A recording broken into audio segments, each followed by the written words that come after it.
Tuloy-tuloy na pag-atake ng Israel sa Palestine at pagpulbos sa mga establishmentong nakatayo sa lugar. Yan ang ating pag-uusapan sa araw na ito. Kaya't kung bago ka pa lang sa ating channel ay mag-subscribe ka na at i-click mo na rin ang notification bell para lagi kang updated sa mga kaganapan at modernong kagamitan na ating pag-uusapan. Sa pinakabagong balita ay tila mas pinapaliit na ng Israel ang mundong inaapakan ng Hamas dahil sa walang humpay nitong pambobomba sa iba't ibang lugar sa Palestine. Ayon sa impormasyon, ay tuloy-tuloy pa rin ang ginagawang airstrike ng bansang Israel laban sa Palestine. Malaimpyerno na sa ngayon ang kalagayan ng mga Palestinian dahil sa ginagawang pag-atake ng Israel. Halos maubos na rin ang mga nakatayong gusali sa lugar dahil sa retaliation ng bansang Israel.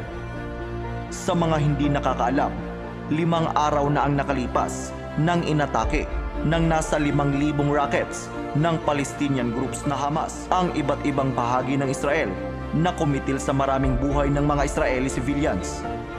Sa puntong iyon ay sinabi ng Ministry of Defense ng Israel na matitikman ng Palestine ang isang dilubyo na hindi pa nito nakikita sa buong kasaysayan ng kalupaan ng Palestine.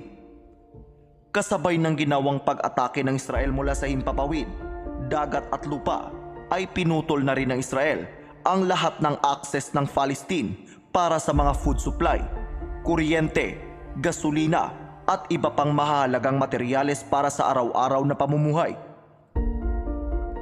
Hindi din nakaligtas sa galit ng Israel ang headquarter ng United Nations sa Palestine.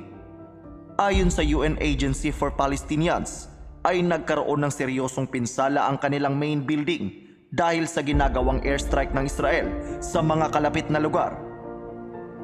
Sa ngayon ay kasalukuyan umanong sumisilong sa katabing gusali ang mga tauhan ng UN at wala naman umanong namatay sa nasabing insidente.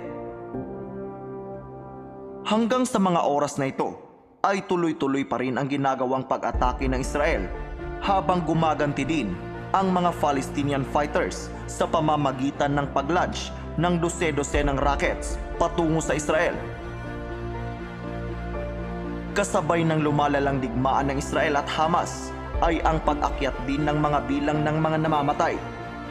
Umabot na sa 1,000 katao ang namatay sa panig ng Israel dahil sa pag-atake ng Hamas, habang 900 residente naman ang nalaga sa Palestine dahil sa retaliation ng Israel. Muli namang iginiit ng Amerika na suportado nila ang ginagawang pag-atake ngayon ng Israel. Kinundi na din ng Japan ang ginawang pag-atake ng Hamas sa Israel, habang ang China naman ay nananawagan sa dalawang hukbo na kumalma at resolbahin ang sitwasyon sa mapayapang paraan. Ang pahayag ng China ay nagpapakita ng kaplastikan nito.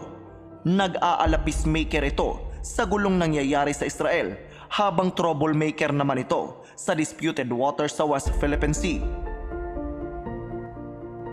Ikaw, anong masasabi mo sa sitwasyon ngayon sa digmaan ng Israel at Palestine? I-comment lamang ang iyong sagot sa comment section. At dito na po magtatapos ang ating video. Maraming salamat sa panunood at mag-ingat po kayo.